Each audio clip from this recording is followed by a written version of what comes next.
So the equipment I have for the challenge is I've got just a pot, no lid, as said. I've got a wooden spoon, but I don't have to have that because I can easily fashion something like this that I made the other day.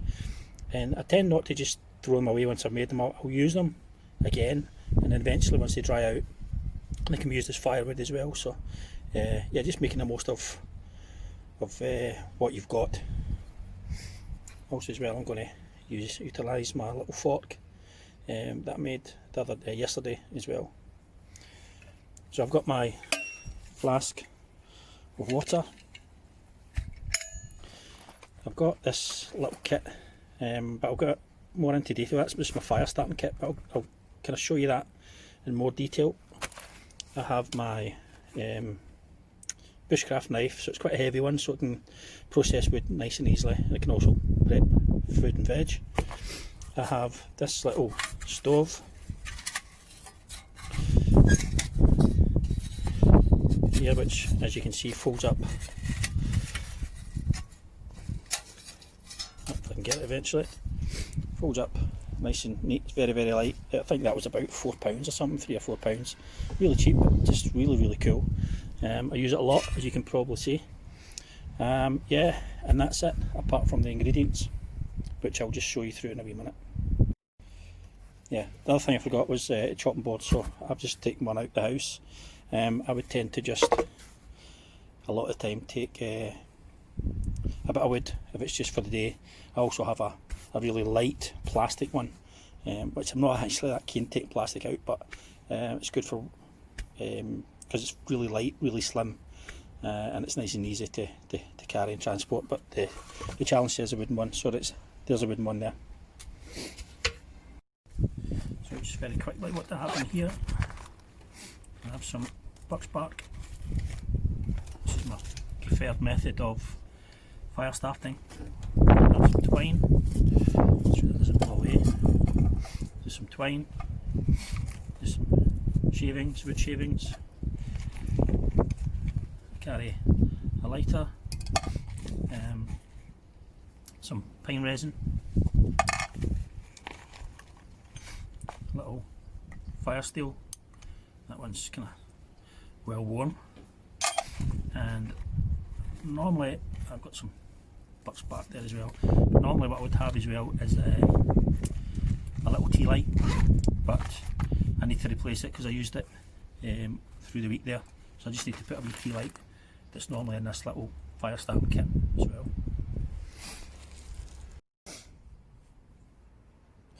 Okay, so that's my little stove all set up, ready to be used. I've just put it on this block here, keeps it nice and sturdy and keeps it off the grass part there as well. It's the amount of space that I take up in my bag. So rather than a big bulky onion, I can take a shallot. In fact, one shallot is more than enough for today. Also, on the other side here, I have my mixed seasoning, so it's salt and pepper in there. I've got some garlic cloves in there as well, helps to flavour it. Because it's a gravy, I'm just going to make gravy from, that's a mixture of chicken and beef gravy granules. A little bit of oil. Also carry this. I know it's plastic, but that's really concentrated oils. It's good for a nice hot, quick, easy drink. Squish that into some hot water and you've got a nice tasty hot water drink if you don't fancy pine needle tea or whatever. So the other thing I also take as well usually is a little packet of soup for an emergency, or as a quick kind of heat me up. If you can't get a fire going or anything like that, it's quite easy to use this little stove and heat up some water and make a soup. The other thing, I have a dehydrator as well in the house. So I've dehydrated mushrooms. Some forage, some are just mushrooms we had left over. So that'll make a good addition to our gravy. And because I'm not a peasant, I've got some Arran mustard that I've got left over from my sauce the other day I did in the woods, so I'm going to use that as well. Yes, they're plastic containers, but these have been used multiple times and they're very light, very easy to carry, store away, nice and compact. So they're getting used multiple times. I'm not a huge fan of using plastic and stuff either, but sometimes it's a necessity, and I think as long as you're reusing it, this bottle's been refilled a few times as well. It sits just nicely in my pack. Okay, so the first thing I'm going to do is I'm going to prep my potatoes, and I'm not going to peel them. I'm just going to cook them with the skins on and mash them down with the skins on. No point in peeling them when you're out in the field. You know, you're not in a restaurant, you're not cooking for family and friends. Although that's not to say it shouldn't be nice, but yeah.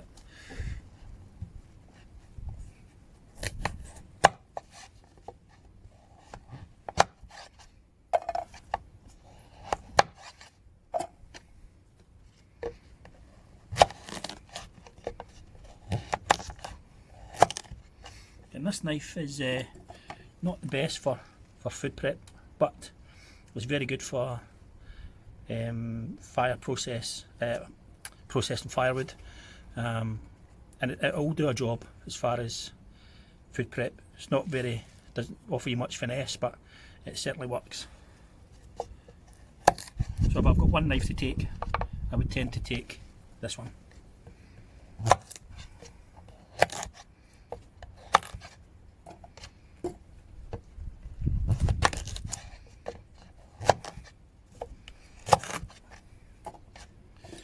Okay, so my potatoes are ready to be put on.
Just got about this little stove as well, as it has little grooves at either side, which allows me to stack the wood little bits of tinder so it doesn't smother the fire to begin with.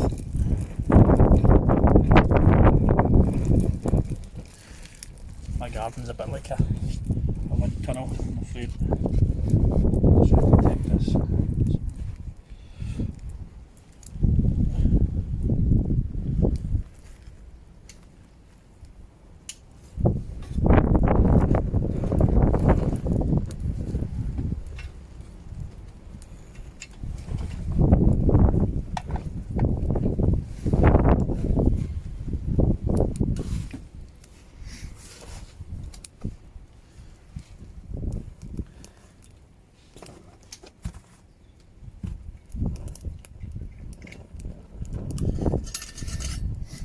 cook potatoes first, and there's a specific reason why. I'll explain to you why as I go through the process.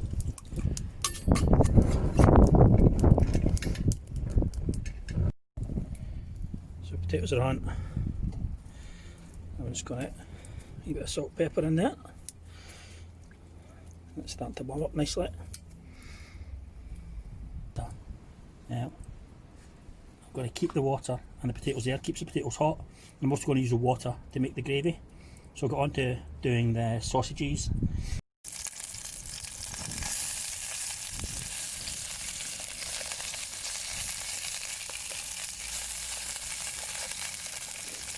Sizzle on now.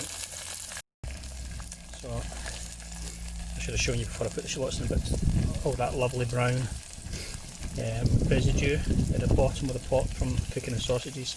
Throwing the shallots in there now, it's going to absorb all that flavour. Going to throw a wee clove of garlic in as well. So just crush that clove, keep the skin on it so it doesn't burn. Pop it in.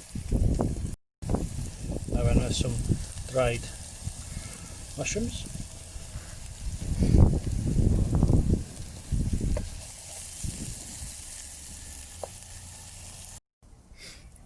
So puts on with the onions and the mushrooms.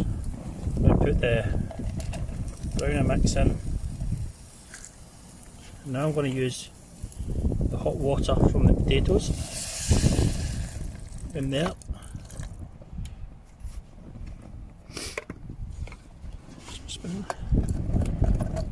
That's going to lift all the flavour off the bottom of the pot where I browned the sausages. I'll just add to the depth of the gravy. I'll bring you back once I've got it kind of established, because it's quite hard to do it with one hand. So I don't know if you can see that through the steam, but that's my gravy. Let's try and show you. The gravy there, it just needs to thicken up a little bit more. Put it back on the heat. Give it another wee stir round. Make sure all the granules are incorporated through the starch water. The starch water will help to thicken it as well. So it's looking good. Just going to let that kind of come to the simmer, close to the boil. Then I've got a wee trick up my sleeve. So I've just popped the sausages back in. The gravy's just coming up to a wee simmer now. I've popped the sausages back in to warm them through. So that will just be another wee minute. So next thing I'm going to do is I'm going to add some green mustard. So it's just on screen, and I'll just put that in, just give that a stir around.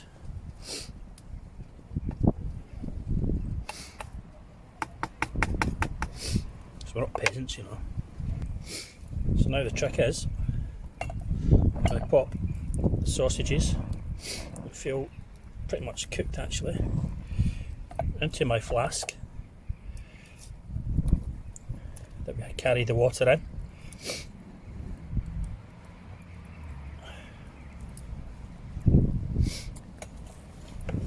Followed by that amazing mushroom and see if you can see it here.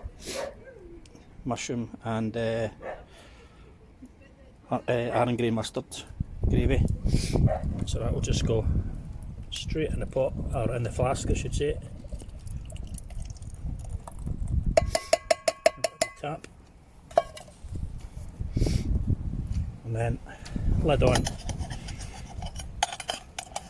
And that keeps it nice and hot until the mash is done. Big bit of chunk of butter and back in the pot with the potatoes that are still hot because they were sitting in the hot water. And then I'm just going to beat them down to a mash, and then I'm ready to serve. So there's a mash. Let's see if I can set this up. See it? Okay. Mashed potato.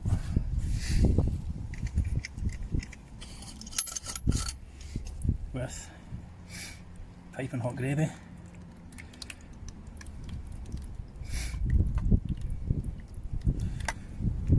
And sausage.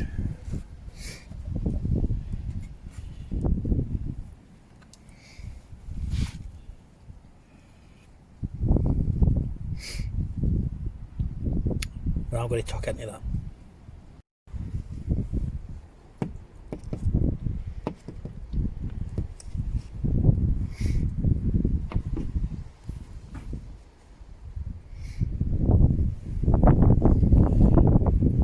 Guys, tell me that's not looking amazing.